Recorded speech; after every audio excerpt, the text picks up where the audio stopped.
इस कानून का संपूर्ण इम्प्लीमेंटेशन होने के बाद तारीख पे तारीख का जमाना जाएगा।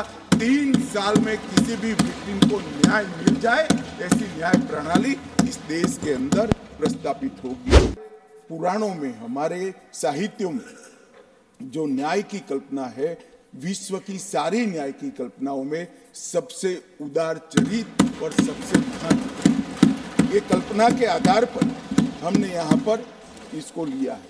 सिर्फ इसकी भारतीयता पर हमने आग्रह किया इतना नहीं है, हमने इसको, मैं आज विश्वास के साथ कह रहा हूं मान्यवर, जब इसका पूरा इम्प्लीमेंटेशन हो जाएगा तब एफआईआर से लेकर जजमेंट तक की पूरी प्रक्रिया ऑनलाइन हो जाएगी और टेक्निक का सबसे ज्यादा उपयोग अगर कोई एक देश की क्रिमिनल जस्टिस सिस्टम के अंदर होगा तो वो भारत की क्रिमिनल जस्टिस सिस्टम। मान्यवर, 0 एफआईआर, ई-एफआईआर और लगभग 2027 तक देश भर के सभी केस के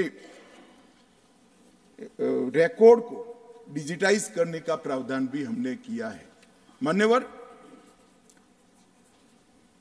कई लोग बाहर सवाल करते हैं, यहां तो बैठे नहीं है, यहां बैठकर पूछते तो मैं जवाब भी देता, मगर मैं तो बाहर भी सुनकर आता हूं और मानता हूं कि मेरा दायित्व है कि सार्वजनिक रूप से पूछे गए सवालों का जवाब देना चाहिए। वो कहते हैं कि नए कानून की जरूरत क्या है, उनको स्वराज का मतलब ही मालूम नहीं है। स्वराज का मतलब स्वशासन से नहीं होता है। स्व शब्द सिर्फ शासन से जुड़ा हुआ नहीं है।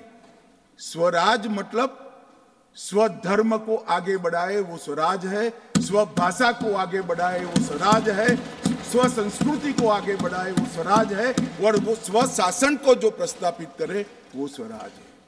गांधी जी ने शासन परिवर्तन की लड़ाई नहीं लड़ी थी, गांधी जी ने स्वराज की लड़ाई लड़ी थी। और आज तक आप 75 साल में से करीब 60 साल तक सत्ता में बैठे, स्व को जागरूक करने का काम नहीं किया। 2014 से नरेंद्र मोदी जी ने इस देश की महान आत्मा को, स्व को जागरूक करने का काम किया है और वो ही आज भारत के उत्थान का कारण बना है।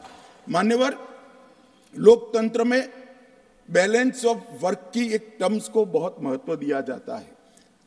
आपराधिक न्याय प्रणाली जो अभी हमारे देश के अंदर काम कर रही है, उसमें ये बैलेंस बिगड़ गया था और हमने इसके अंदर बैलेंस ऑफ वर्क का बहुत बारीकी से ध्यान रखा है।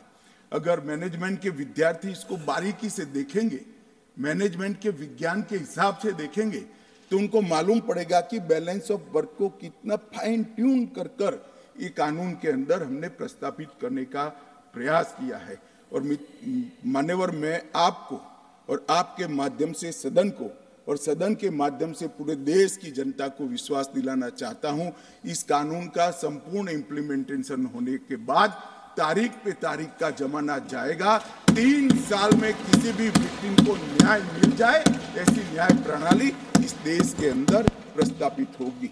मान्यवर, ये लोग जो पूछते हैं क्या होगा इस कानून से, मैं आज उनको बताना चाहता हूं मान्यवर, आज इस कानून को, इस सदन के आशीर्वाद प्राप्त होने के बाद हमारी आपराधिक न्याय प्रणाली, क्रिमिनल जस्टिस सिस्टम 19वीं सदी से निकलकर 2 सदियों का फासला काटकर 21वीं सदी में सीधी प्रवेश करेगी। मान्यवर, महाराष्ट्रातील सर्व बातम्यांचे विश्वासार्ह व्यासपीठ, सकाळच्या सर्व सोशल मीडिया प्लॅटफॉर्मला लाईक, फॉलो आणि सबस्क्राइब करा। तसंच सर्व नोटिफिकेशनसाठी बेल आयकॉन प्रेस करायला विसरू नका।